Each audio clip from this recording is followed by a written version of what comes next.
welcome back to Unfuck Your Money, the podcast where go-getters thrive financially. Have you ever noticed that most people know what they should be doing financially? They know that they should be saving more, spending less, paying off their debt, invest, budget, and stop emotional spending. Well, so why don't they? If information was enough, we'd all have healthy saving accounts and retirement funds bursting at the seams. I don't think the problem is a lack of information. In fact, many of my clients can recite every personal finance book under the sun. Financial advice isn't necessarily wrong. However, it assumes that we are operating at full capacity. The challenge is trying to apply good financial advice while also navigating real life. Stress, uncertainty, things like illness, caregiving, grief, burnout, the rising cost of living, relationship challenges, and everyday pressures of just being human. My name is Nadz. I am a behavioral finance coach and a somatic practitioner, and over the past 7 years, I have helped clients pay off debt, reduce financial anxiety, build savings, increase their income, and create healthier financial habits and develop a calmer, more empowered relationship with money. Because financial wellness isn't just about numbers. It's about understanding the behavior behind your money so you can bridge the gap between knowing what to do and actually doing it.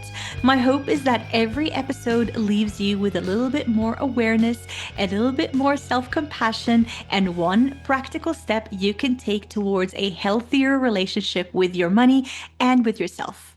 Now, let's dive into today's episode. Hello, everyone. Welcome back to Unfuck Your Money. My guest and I are laughing like kids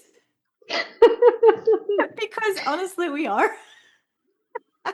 We're a little bit nervous. We're a little bit excited to be recording this episode for you. And without further ado, I present to you Desiree Eby. Well, thank you so much Hi, for having Desiree. me. How's it going? It's going good. I'm very honored to be Mrs. on your podcast. Mrs. Eby. That would be weird if I called you Mrs. Eby. Ew. Selling my You don't look mother-in-law. like a No, Mrs. thank you. Eby. Oh my God. Oh my goodness. So, Desiree, welcome to Unfuck Your Money. I hope this is the first time, and I hope it won't be the last time. I love your energy, and one of the questions that I hear people always asking is, so before I jump into that, Desiree is and was a client of mine. Desiree and I worked together last year, and we're working together again this year. And I would love for everyone to hear about her experience, not her experience with me, because this is not a testimonial episode. Like oh my God, tell people how awesome I am or how awesome my program is. This is not this at all.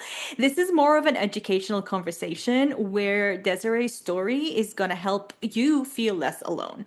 So I loved working with you, and I love working with you. And before we jump into that, just tell us a little bit about yourself. Just give us a bit of a background of who you are, what you do, whatever you feel is pertinent to this conversation. Allow Okay. people to get to know you a little bit. Yeah. A little bit. Okay.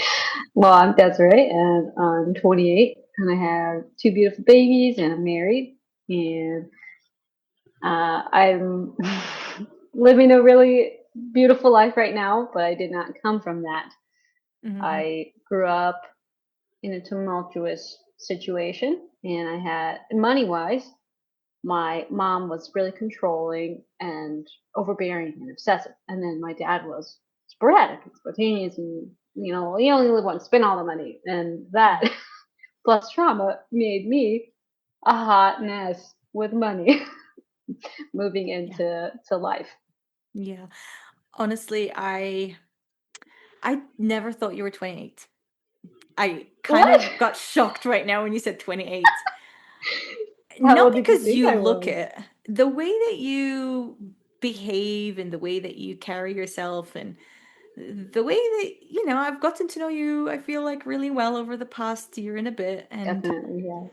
yeah, and I don't know, like you feel like I guess you've just gone through a lot and you've learned a lot from it. You're definitely someone that, we all go through shit. We all do. Not a single person is can prevent shit from happening, but Facts. yeah, but a lot of people take it personally. I think that you have this uncanny ability to um recover from it and allowing it to make you stronger. And from what I've seen over the past year or so is that you allow yourself to feel, maybe not, maybe you didn't used to before, I don't know, we will talk about that, but you allow yourself to feel the pain and the hurt, but you also allow it to move through you and to help you grow because you have a lot of faith in yourself. That is very evident in just knowing you and knowing your money story on a deeper level. I love That's that. So you thought I was old, huh? Hey, I'm 45. Does that make me old? Yes. No, No. you're so not old. There you go. I remember when I was in my 20s, when I would look at like people at 43 or 45, I'm like, oh my God, it's so old. Now I'm that person. I don't feel old. I feel 26.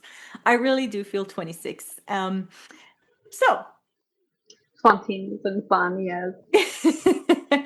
so what actually prompted you to start exploring your relationship with money? Hmm. I started exploring that relationship before we started working together, Yeah. but I didn't have any clue what was going on. And I would Mm-hmm. say that that was probably around the time that I got out of the military. Okay, a little bit more background. I Mm-hmm. did 4 years of in the army. I was Mm-hmm. a medic, and that was straight out of high school. So like 18 to 21, whatever. You were a medic in in the army straight out of high school. Okay. Yep. And I made definitely really good money. Bought a car. Like I was, I had no bills. I lived in the barracks. I had nothing, no responsibilities besides like going to work. So I just I ended up at the end of my contract, obviously older and ready to start life, but with no money.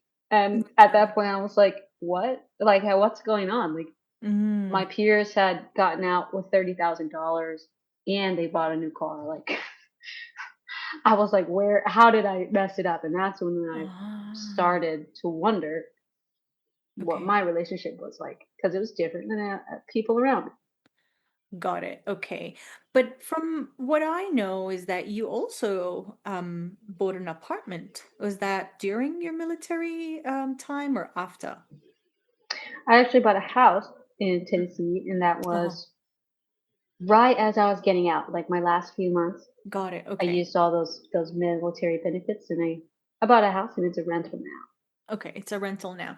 So you got out of the military thinking, where did all my money go? But you did mention buying a car and buying a house. Yeah, but But I didn't. you didn't have any cash. Right, yeah, and I Got it. had loans on those things. And you had loans. Okay, I understand now. Okay. That paints a clearer picture for me. And what was the first thing that you did to start exploring your relationship with money? Probably the my husband now we were dating then. He Mhm. moved in, and I was struggling, freaking out about paying the mortgage because my job wasn't paying enough to support all the spending I was doing and the Okay. mortgage. And that he was like, "What?" Like he just couldn't understand like how I was not in a budget, and that Mhm. prompted a whole lot of like relationship money conversations. Okay. Yeah. Yeah, okay. So then you started exploring your relationship with money, and then last year you decided to start working together, me and you, right? Yes. Yeah. So during our work together, we were able to trace back some of your habits, some of your beliefs about money back to your childhood. Can you tell us a little bit more about that? Because if someone listening is thinking, okay, great, like why would talking about my childhood or my relationship with money could actually change anything? What would you say to somebody skeptical like this? That it has so much more to do with that than you could possibly think. That Tell us. the way that you watch your parents or your friends or your anybody around you, like the kids at school, and how their families live and spend money, talk about money, Hmm. like what's important to them. You'll see their values through what they spend their money on, Hmm. and that's not stuff that's making sense to you when you're growing up. But when you are grown up, you remember all of that stuff, even if you don't recognize it. Like how my mom would sit in the car after every grocery shop and she carried a calculator in the store. Like, we can't get this, but we can buy all that. It's not good stuff she was buying either. Not good decisions. And when she Wow. sits in the car and she's doing the literally the paper and pen book, like balancing the book. While the groceries are in the car? Yeah, and all four of us kids, and every Oh, single time, wow. ridiculous. And then she would be like demeaning to my father, like, you can't buy any of those drinks and blah, blah, blah, blah, blah. Like, you can only have this much money this week. And he's like, fuck you, I'm gonna go buy all the cigarettes and energy drinks, and I don't like my job. And we're gonna go on vacations. Shit. Okay, that's a very big polar opposites for parents. Yes. Okay, so Trace, like understanding that, knowing that, how did that, what did that give, what information did that give you about yourself and your, you were saying your main issue was that you had a paycheck, but it never covered your expenses. And few years later we decided, or whatever, decided to work together, and we started with your money bio, which is an exercise that uncovers your relationship with money from a very young age. So seeing that in your parents, how did that affect you? How did that change anything? Did it change anything? When I started to untangle what were my beliefs versus what I learned, I Oh. realized that spending was a form of showing myself self love or safety, because that's how my parents showed that they put so much value on gifts, on presents, like from family and stuff, and them, Yeah. like everything sucked unless we got stuff. Like they would literally say, oh, I'm sorry that everything sucks because you didn't get blah blah blah. But Uh-huh. you know so everything was very clearly tied to materials, and money was a huge stressor, and they would Mm-hmm. speak negatively about those that had money, like they have money so they're bad. That was the Got message it. that I got. Mm-hmm. And that buying things makes you feel good. That was my dad. Buying things made him feel good. He was always doing the cigarettes and the energy drinks and the Debbie cakes or whatever the hell, McDonald's. Mm-hmm. Mm-hmm. And then Got it. Yeah, mom yeah. was all, it's terrible to spend money. Don't spend any of your money. You have to track everything. And That makes then, you want to throw up, doesn't it? My dad was like oh, that. yes. Oh my God. My dad has very, very, very neat handwriting. And until So this does day, mine. oh, there you go. Oh my goodness. And until this day, there are so many notebooks. I would say, I wouldn't be surprised if there's like over 100 notebooks of every cent he ever spent from the day he graduated college. That's a He's vomit. in his 70s now. Oh Every my single god. cent. He still does it to this day. I would imagine, yeah. Oh, that's what he He's, spends all his I time mean, doing. it's very, it's a very admirable, I guess, skill. I don't know. You have the patience to do it. He enjoys it, but there is a lot of control in it, and I wouldn't do it. I can't do it. I really It's too can't. obsessive. Yeah. It is too obsessive, and as you know, there is a money block, which is financial obsession, and so from my experience, I've seen four patterns with money that are the most common. Obviously, there are other patterns, but the four most common ones are the money obsession, financial avoidance, overspending, and overgiving.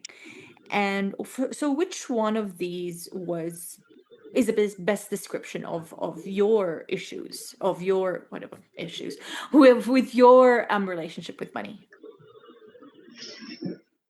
You said there was the obsession, avoidance, giving, and what was the fourth one? Overspending, Overspending. overgiving. Yeah, Overspending 100% has been the most overspending. common one for me. But I have Okay. experienced all of those. Of course, that's I have experienced all of those too, and it's really weird because I've come into this work 10 years ago with financial obsession, and so many circumstances in my life changed to where I actually flip-flop between all four. That's how I know them, and then I notice these patterns in my clients and other people. And I should have become a criminologist or an investigative something because I'm really good at spotting patterns. But yeah, like some life circumstances, especially when I am dealing with an emotion that I'm not comfortable with, like grief, for example, I would go into overspending, and then that overspending would make me feel guilty. So Hmm. I would go into avoidance.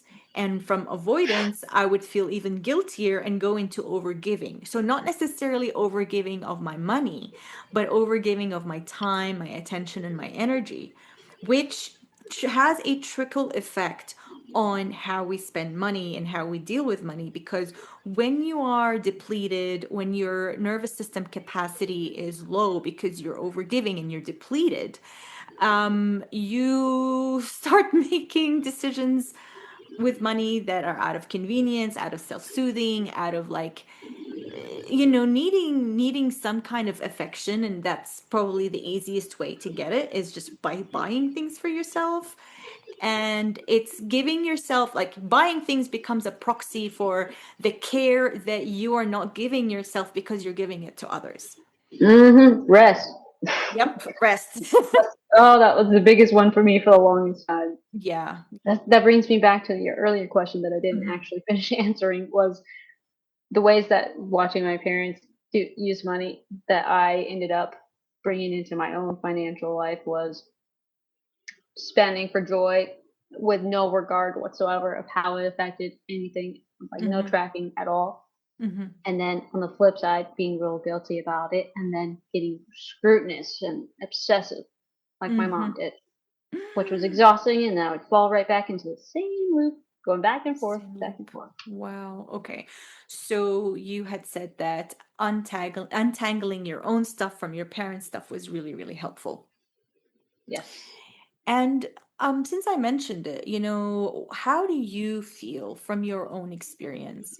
How do you feel that or whether you agree that our emotions really affect the way we spend, earn, save money? So deeply. So I very much agree. okay, let's imagine that there's a skeptical person that is listening to us. What would you tell that skeptical person? When your parts aren't happy, they will find a way to express themselves through any part of your life that they Yes. can. Yeah. So when you're tired, your body's going to tell you, no matter how much you try to ignore it, it's going to keep telling you that you're tired. So apply that to your parts. Whatever needs unmet, they're going to keep on Mm-hmm. barking until you pay attention to them. And it could be years and years and years, or maybe it's just buying all the groceries every single month to an extreme extent to be stockpiled to feel safe. Hello. Because I I do know that that was me sometimes. for so long. So Mm-hmm. long, I used to be like, why is my grocery bill so high? Oh, yeah, I don't feel safe. That was the problem. Yeah, bingo. I mean, that is such a very obvious connection to us, but to imagine like a year ago or more, would you have made that connection? Absolutely not. I thought I was just really bad at grocery shopping. And that could be what a skeptic would assume too, that I just need to learn how to grocery shop. Or But I learn how know to very budget, well. but It's really more of an emotional thing, right? Yes, because I know very well how to grocery shop sales and stay in a budget, but when all the needs are unmet, then I'm Hmm. not really in control. The parts are.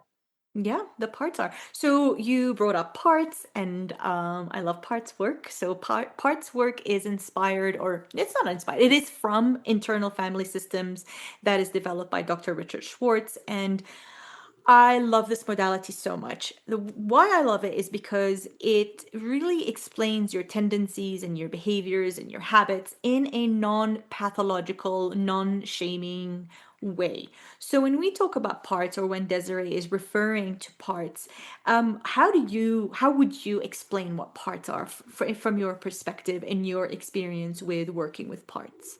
The best way I can think to describe it would be that they could be conflicting ideologies that exist inside of you Mm-hmm. that are all part of you and they Mm-hmm. all want the same thing, which is for you to be happy, Mm-hmm. and that they generally stem from some version of childhood. So you can say inner child, and you can expand Mm-hmm. on that at some point. So I've heard some people, when they think of their inner child, it's 17-year-olds old. For me, it's usually a little kid, 7. Mm-hmm. That's that's who I see. But those parts are your guide to what's wrong, like what needs to be addressed, Mm-hmm. and they're your guide to how to have a more fulfilling life. Like for expanding on joy. For a long Mm-hmm. time, it was hard to hold joy, Me too. Oh my but God. your Yeah. little child, your little inner child can. They want to. They can show you, and that Hmm. would be your guide, the part of you Yeah. that wants to feel joy. Yeah, Yeah. So I hope I explained that well. you explained it really well. I'm very impressed. I love how you explained it. For me, I feel like if a part of me is like one day, like one day younger than now, it's still an inner child. You know what I mean? Like it's a part of me that has its own beliefs, its own belief system, and its own idea of how to create safety and happiness for me.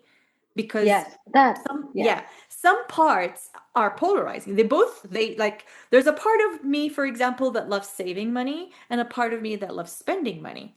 They both want me to be happy and safe and secure, but they're trying to achieve that happiness, safety, and security in very, very opposite ways. Hmm. Right? How would you describe your money parts? Like the ones that you work with on your own on a daily basis, or maybe the ones that we've worked with together. You've also done Empowered Spender, so maybe using language from that. Empowered Spender is my self-paced program that helps emotional spenders kind of understand the reason why they emotionally spend and develop better money habits. So, yeah, tell us a little bit about your own personal parts with money.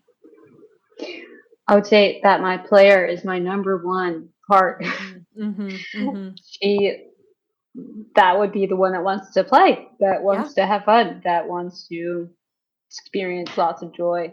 yeah. And then we've got the martyr, Mm-hmm.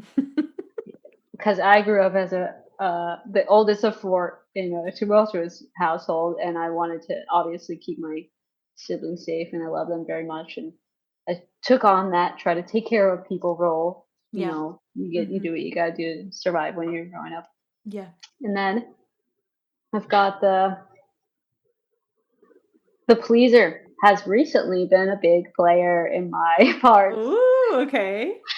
because I've recently jumped into a lot of socializing, like in the Uh-huh. last 6 months, and I haven't socialized very much since I moved to Pennsylvania. And Yeah. I sometimes the pleaser is very desperate to be liked, be Yeah. likable, be accepted, and Desperate so for she's connection because we all yes, need connection. Yeah. yes, and I've sat with that. Oh my goodness, I have a story of that. Yeah, go ahead. I was at the women's retreat at church, and we stayed over the weekend at the retreat center. And there was this mom that I had met during a mom group months back, and I was trying to connect with her. We got along really well. She's so sweet, and like, Mm-hmm. sending heart emojis when we would text and stuff. And then I don't know, like I asked if she wanted to FaceTime so we could get to know each other better. And she stopped texting back. And then like 2 weeks later, I texted and said, I hope you're doing well. And she says that she doesn't have capacity for her phone or something, and that she would get back to me when she had room. I was like, okay, I get that. Mm-hmm. And when we get to the retreat, she like refused to talk to me or acknowledge me. And that hurt. Mm-hmm. So I remember like just walking back to my room and like just cried for a few minutes, and I could have easily slipped in with that pleaser wanting so badly to be accepted. I felt Mm-hmm. it. But Yeah, instead you I did. just had to sit with it. Wow. Okay. Okay. So what did that look like? Sitting with it. That meant that I left the space where I felt really hurt and I went by myself, and I accepted it. Like I was like, that's okay. It's okay that she might not like you or whatever her situation might be. It hurt my feelings, and Mm-hmm. that is okay. And it has nothing to do with me or that I know of. Wow. And so I just gave myself room to feel that hurt right then and there when it was right in my face, instead of just Yeah. shoving that down and pretending like it didn't bother me, because I would for sure end up having to fix it later. Oh, yeah. Yeah, of course. Of course. And then like a week later, you'd go back and be like, why have I been angry and irritated for a week? Or And you'd be why do like, I oh, want it to was that. buy a new robe or something, like something cozy and make me feel better? Got it. Yeah. So it Yeah, would have come out in your spending, but you actually sat with it and gave room for it. You sounds like you mothered it and loved it, and that's beautiful. And I feel like this stuff gives you language for your internal world, it does. It does. Absolutely. right? And giving you language for your internal world takes off a layer of shame. Do you agree? Yes. And I feel like it also makes it less confusing. Like you can Mm-hmm. actually understand in your own head what's going on in there. Got it. Okay, so you have more compassion for yourself. Yes. Yeah. So that awareness leads to compassion, which leads to courage. To sit with the hard stuff. Yes, you're aware of what's happening, you're aware of why it's happening from an external perspective, right?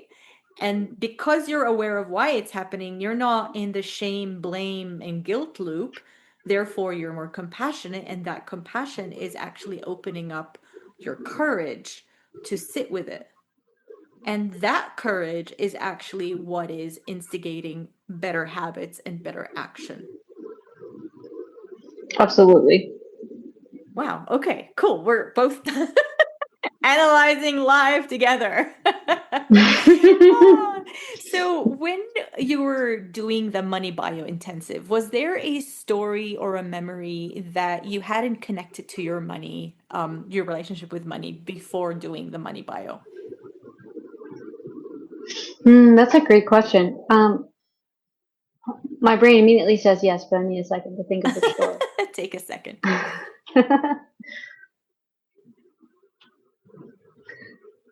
Okay. Well, I don't know if I actually put this in the bio, but this is coming up that Hmm. I had we have family friend, like another family that was close to our family Hmm. from church, and the dad was in the military for a long time, and they made a lot of money, big house, they adopted kids, like, amazing. Wow. Okay. So that, how old were you when this was happening? I would say middle school, high school, Okay, cool. Yeah. and I never like recognized it back then, but that experiencing them closely Hmm. and how they positively used money, and it Wow. wasn't like obsessive, and they didn't like complain about it 24/7, or how they used their money to do things that helped with the church or with whatever charities or with adopting their daughters and stuff like that. it showed me that there's more to money than what my parents did. Wow. Okay. That's a cool experience. It's a very positive experience. I love that. That's really cool. How did it feel to share your money bio with me, knowing that I was going to read it? Was there anything that you were nervous or embarrassed to share with me or to share in general? I would say mostly I was really excited about the opportunity to be heard, feel seen, Mm, even though it was all very dark and very personal and yucky. that and I wouldn't say that I was really too embarrassed about anything that hmm because I don't I don't feel responsible for how hmm things has happened to me. Like Yeah. they're separate from me. Like those are just Yes. circumstances. And I am not Circumstances, not attached to you. them. Yes. Yes. Yes. So I wasn't embarrassed, but I would say I was nervous about how you might have responded, but I was pretty confident that it would be okay because that's why I came to you to start with. Oh, how did I respond from your perspective? Did I do well? I Oh my mean, gosh, yes, yes. My inner child wanted to jump out and hug you from through the screen. Like I can't believe that. Like she was just like, oh my gosh, wow. That moment was like a huge connection. She was yeah. like, I love this lady. Oh. So yes, you did well.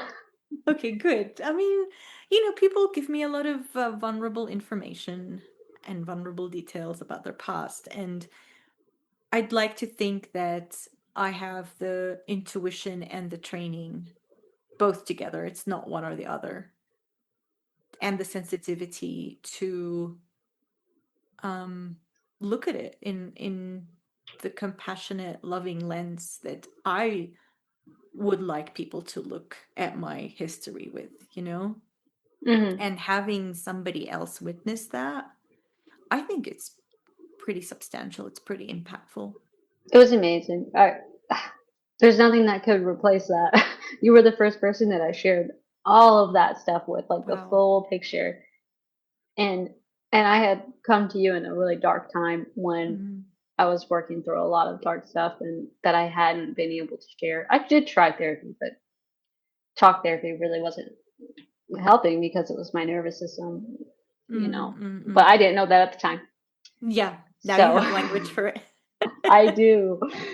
And I don't feel crazy like I know some stuff but it won't work because my nervous system was doing something else. So hmm but whenever we got on the call after you had read it, you said, "Chef's kiss." That was the most amazing. That my intro was that. I remember that.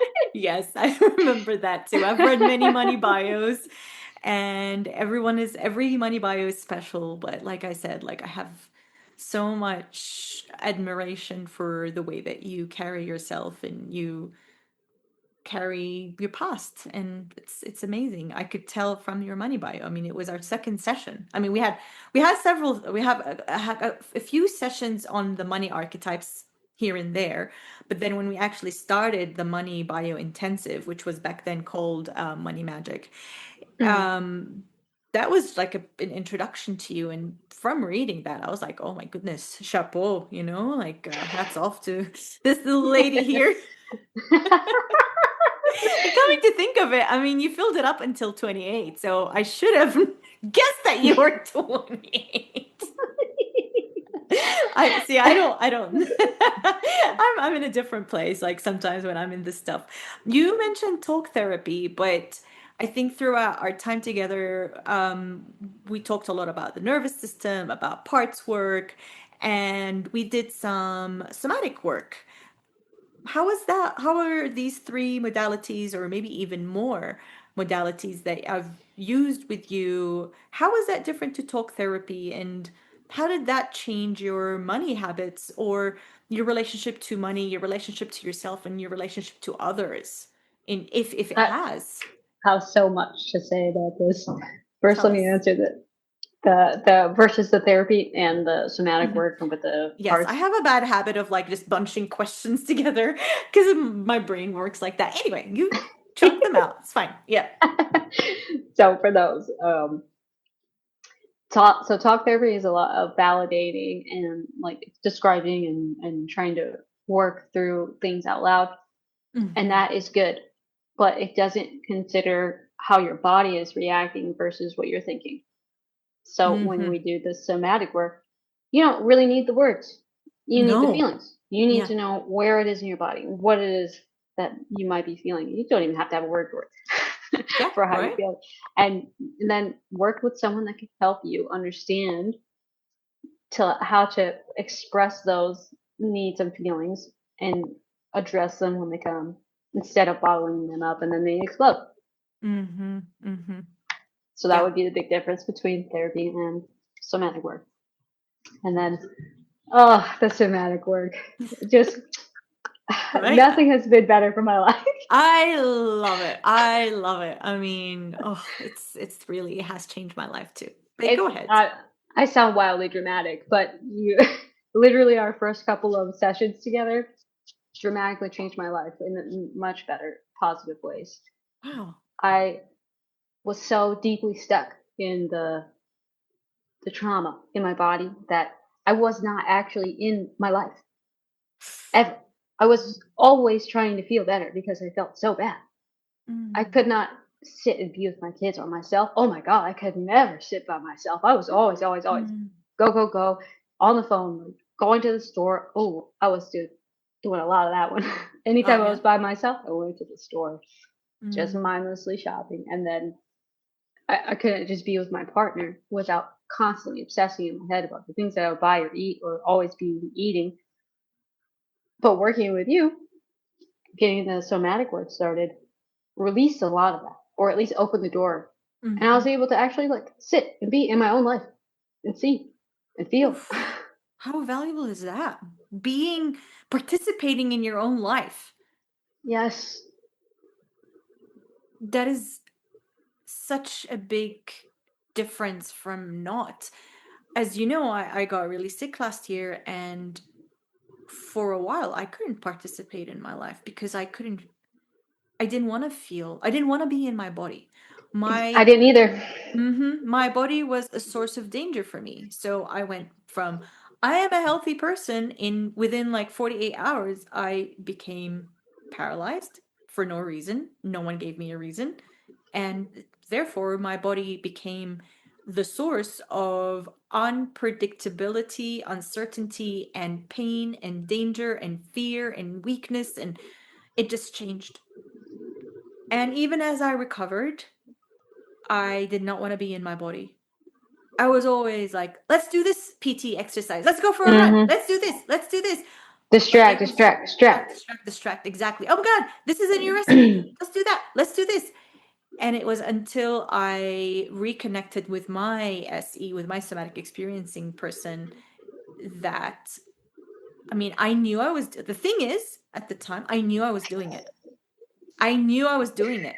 It wasn't And that's like, why talk therapy doesn't work. Because even you when you know, know. yeah, I know I was doing it. I know that I could just send an email to my somatic experiencing practitioner, but I wasn't ready.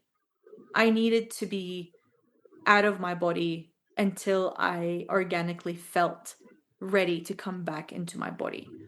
And funny thing, I mean, maybe this is TMI, but I was, eating without feeling that I'm eating. I was just eating because I had Mm-hmm. to. I was exercising because I had to. But I had an orgasm and I was like, what was that? I haven't had one in so long. And I was like, oh my God, my body can do pleasurable things. And that's when I knew that I was ready to come back into my body.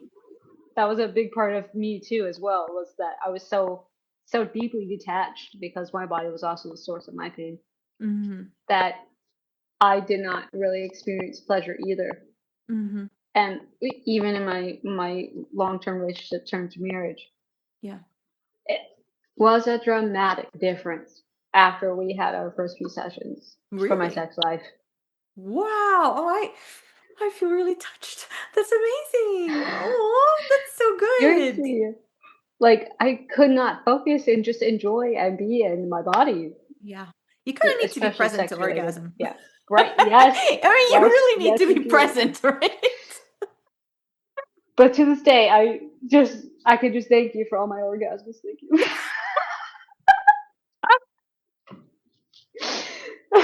I thank my money coach for my orgasm. I might use that for the podcast episode title. That's hilarious. Get in like a full hour, so that's where we hit that point. Oh my god, that's awesome. So, back to money. It's a little bit less interesting than orgasms, but how after so we worked together for a chunk of time last summer. How did your money behaviors change until your play money experience, which we're gonna get to if that's okay later on. But tell us Yeah, how your money habits changed straight after our work together. I was able to have awareness and take out the guilt and the shame and the confusion from Mm-hmm. like trying to be safe and give my parts thanks for all that they were doing to keep me safe because they were Mm-hmm. working overtime like nonstop trying to keep me safe. And when I reframed it as a thank you instead of like, why are you doing that? Why are you And sabotaging me? I hate that right. word. Yeah, Oh, yeah. sabotaging. I felt that actually a lot. That word came up way back when Yeah, yeah, yeah. because Now it's it more felt like like that. thank you, you Right. thank your Yes. parts and yeah, continue. But I felt so sabotaged way back when. So when I reframed that and was able to sit down and with my partner and work on coming up with something together and like, hey, this is all the things going on. I'm working with Nadine. Here's all the numbers. Let's combine. Let's, do all these things. And then we developed an understanding and I tried out doing an Excel sheet Mm-hmm.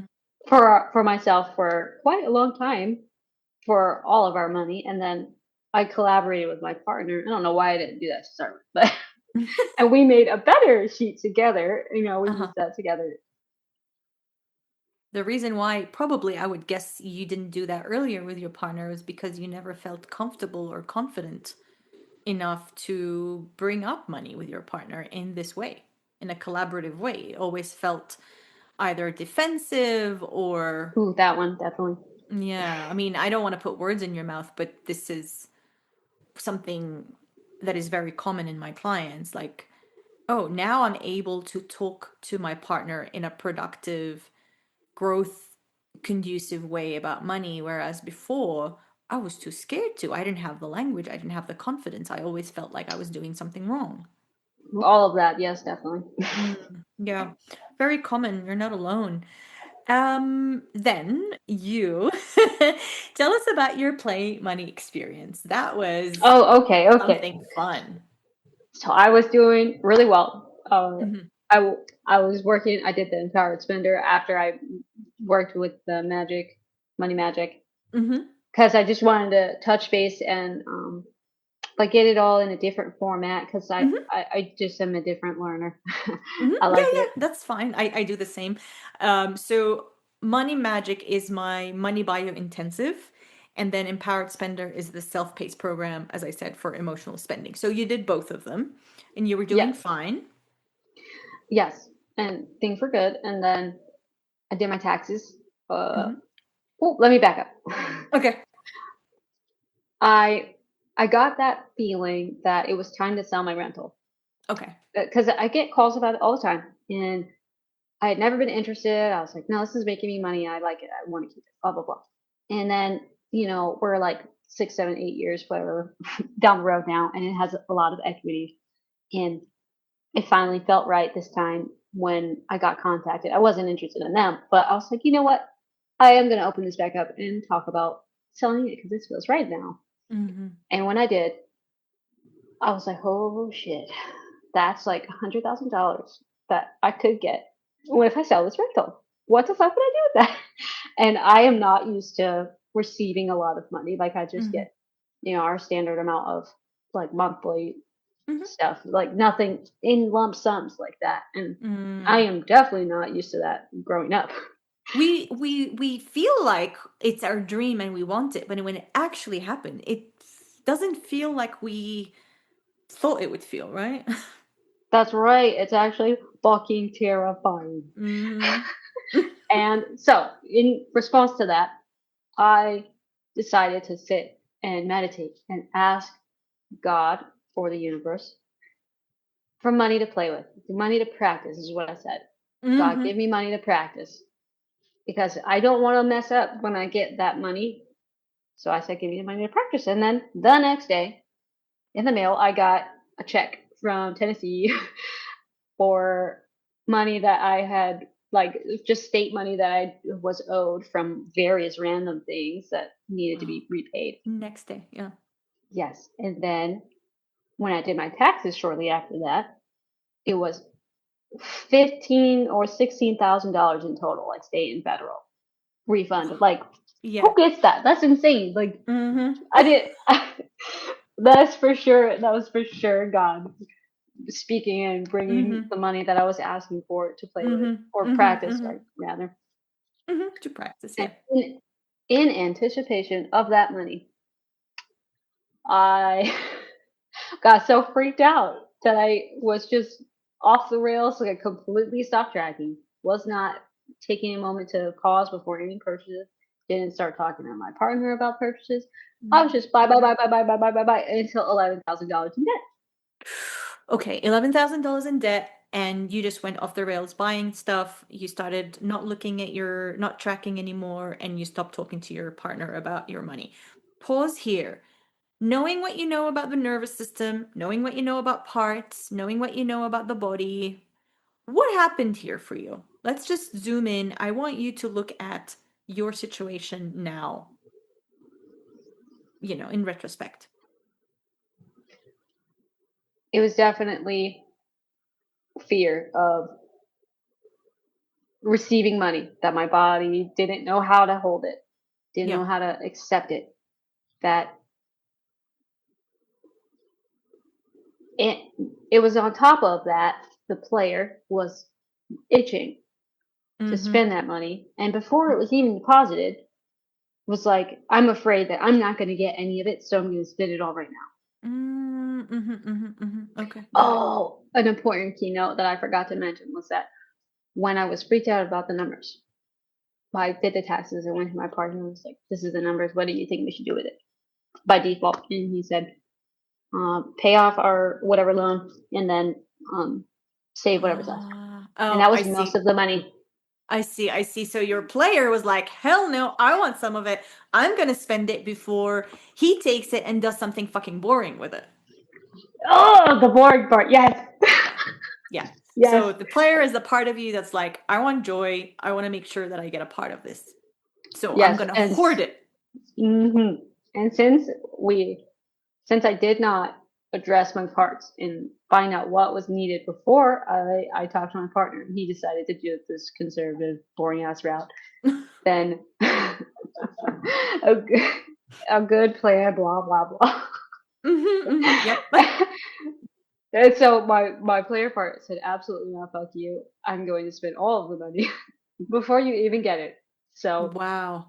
So, I mean, a couple of years ago, you didn't have this language. no, I didn't. Having this language, having this awareness, it's it's awesome. That's how I think. That's what I feel. Yes. And when I finally logged back in, I was like, ooh, messed up there. It's like, Mm. in a pickle, let's call Nadine. Find out where I went wrong here.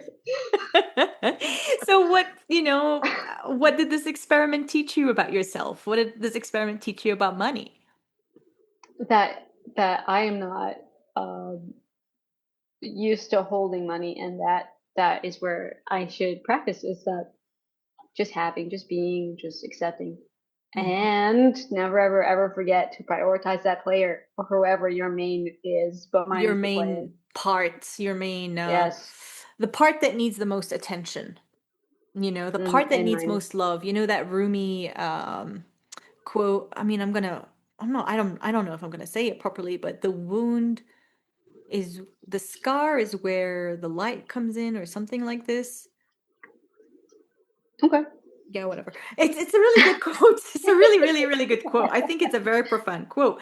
But what I think is that the loudest part is the part of you that needs love the most. Hmm. I agree with that.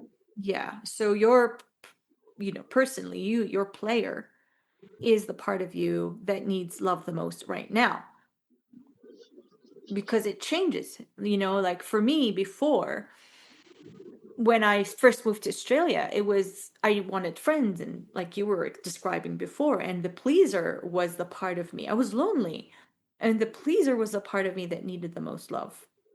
Now I am caregiving full time, and I feel like the player is crying for attention and affection, because there isn't a lot of joy when you're in anticipatory grief kind of thing.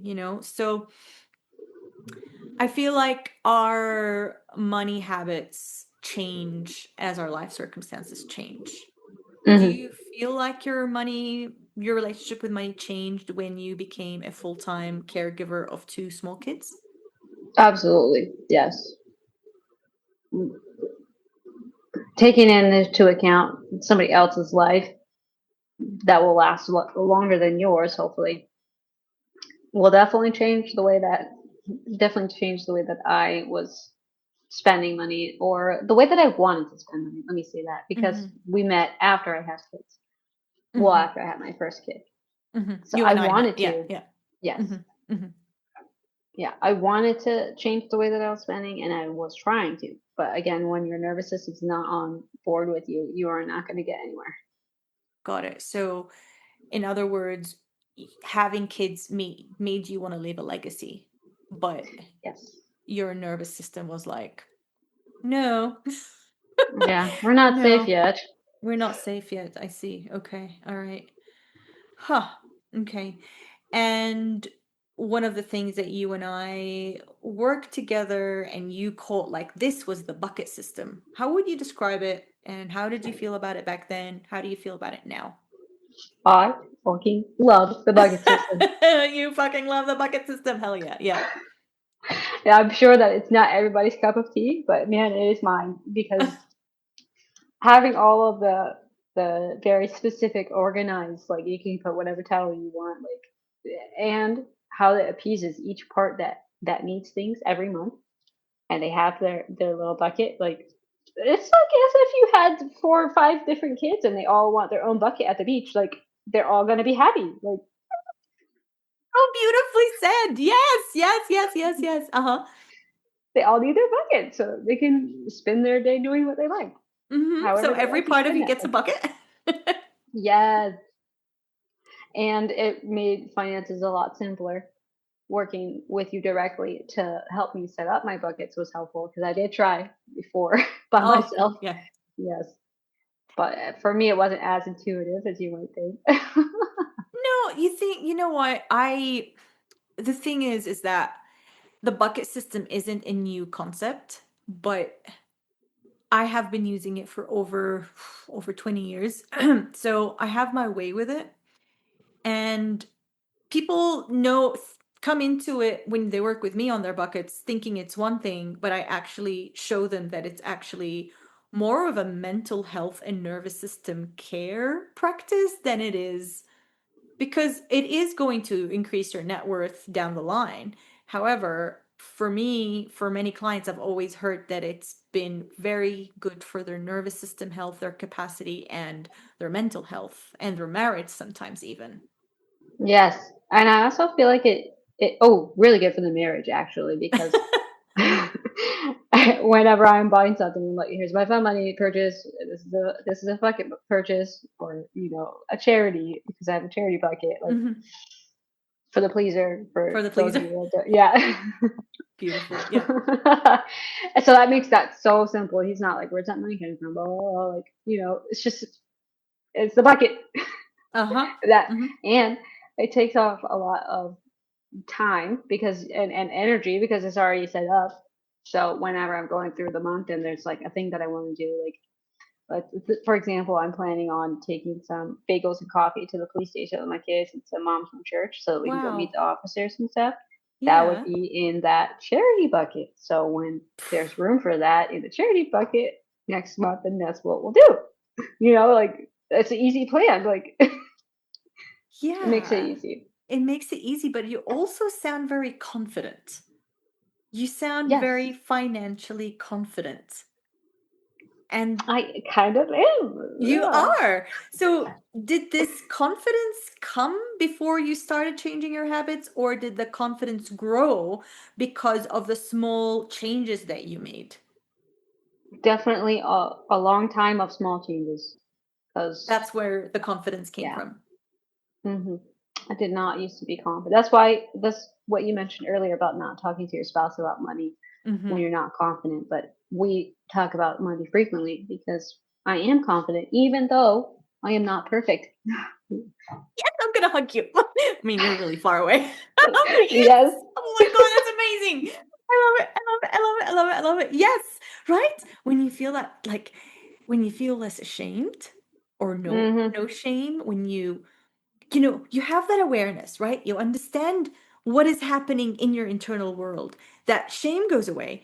And that awareness really creates compassion. Like I was outlining before, but I'm like really excited right now. Okay. And then that compassion makes you courageous and that small action, that courage creates small action. That small action creates confidence, and that confidence creates financial wellness.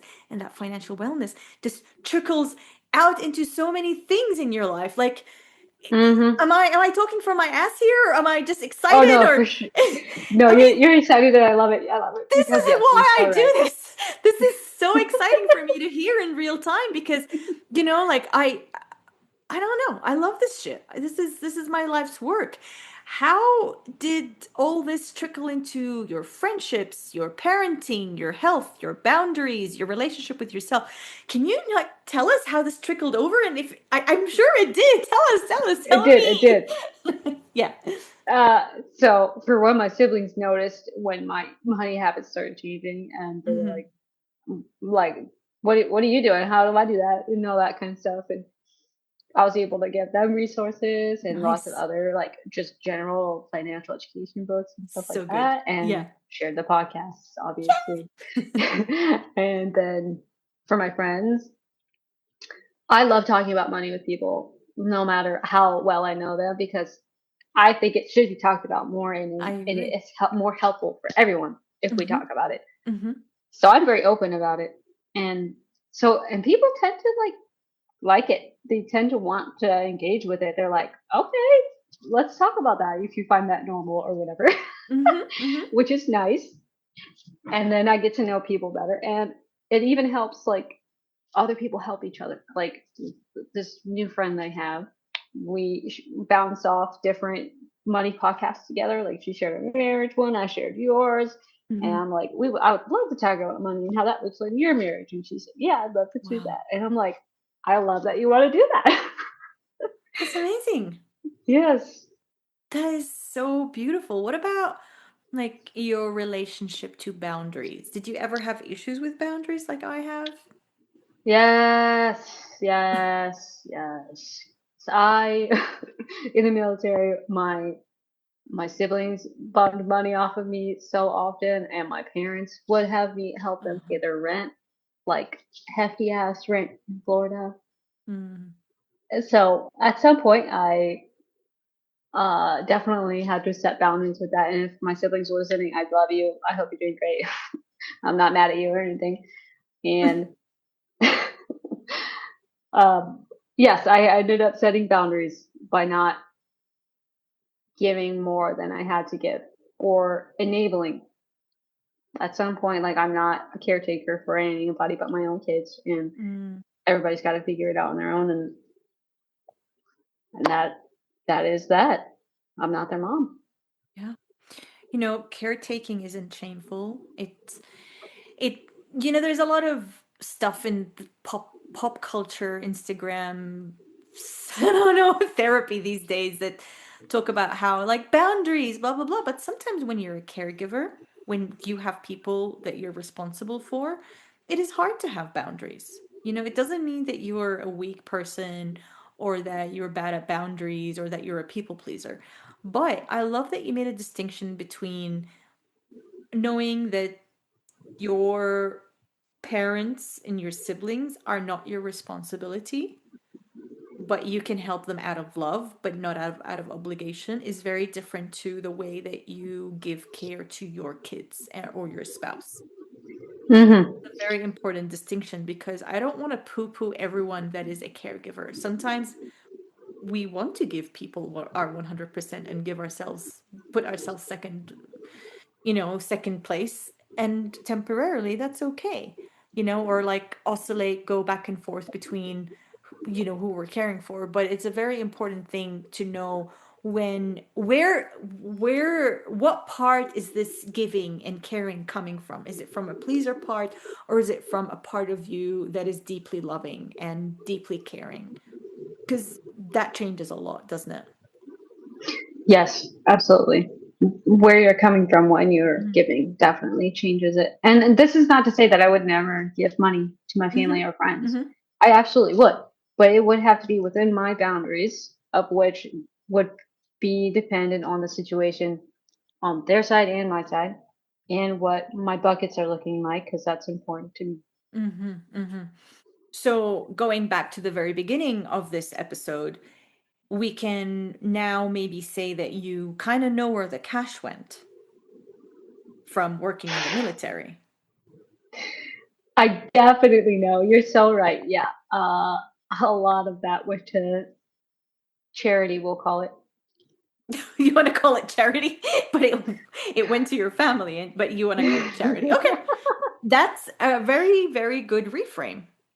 I was trying my best to help them. I really, really Yeah, was out of love, but I yeah. obviously did not have any. My lack of budget existed in all frames, not just like on myself. Like Mm, any amount of money on anything was fine when I had mm-hmm. no frame of control.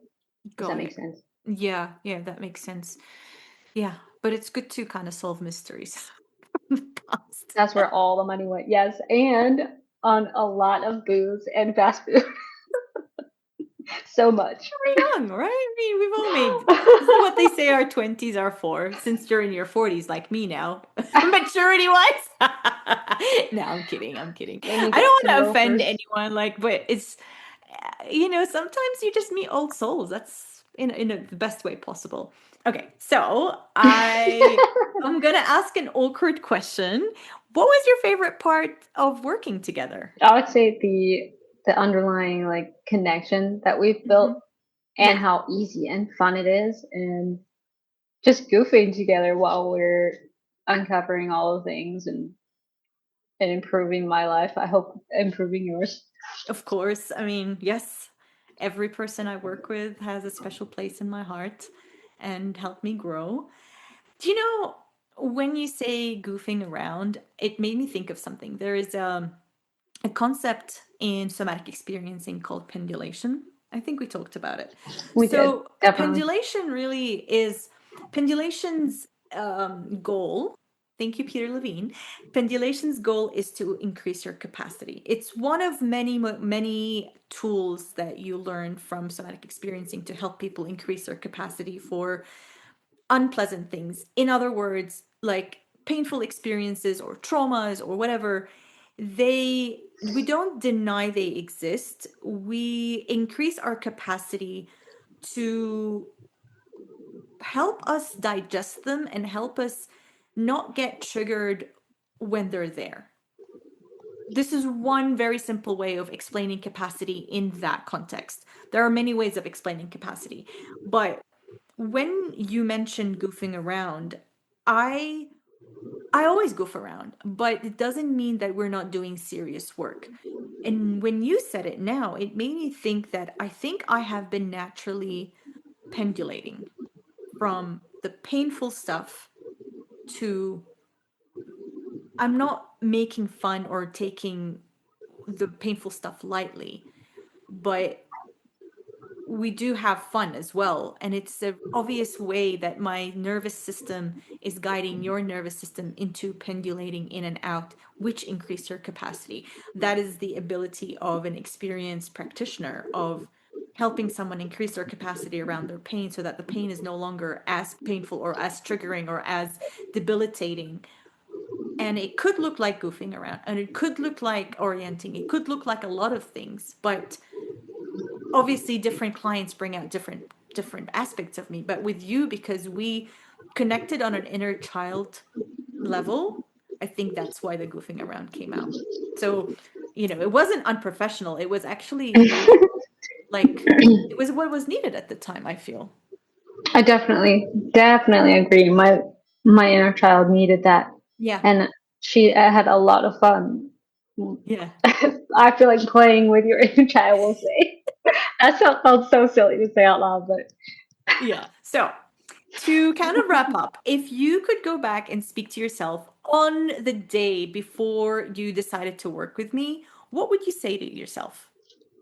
It's gonna get better, baby girl. It's gonna get better. Oh my God. Immediately that, yes. And give her such a big hug.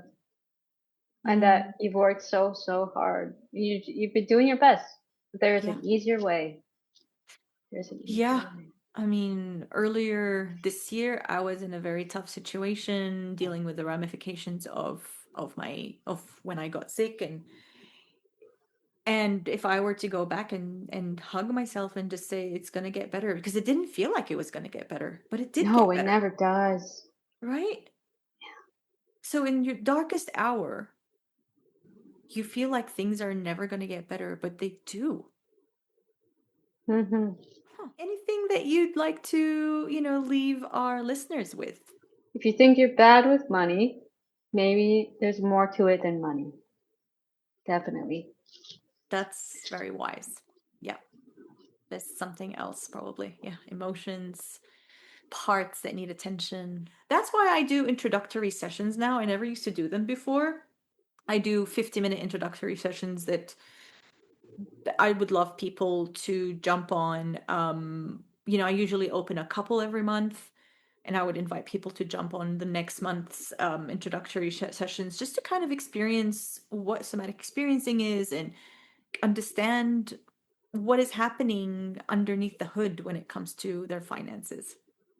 I love that you're doing that. I didn't know that. Yeah. I have to share this episode so people can know. Yeah, and I offer on a little bit of a reduced price just to kind of encourage people. So it's never a sales call. You know me, I don't do that. You don't need to sell out. Thank you. Well, in my opinion. Thank you. That's so sweet. Thank you so much for coming today. And thank you so much to our listeners that joined us. And, reach out if you have any questions and leave a review, because that would really help the podcast, and book your introductory session. That would be awesome. I would love to help you. Thank you, Desiree. I'm going to call you Desi. That's how I feel about you. I like it. Yes, definitely Desi. Your inner child name. All right, everyone. See you later. See you next week.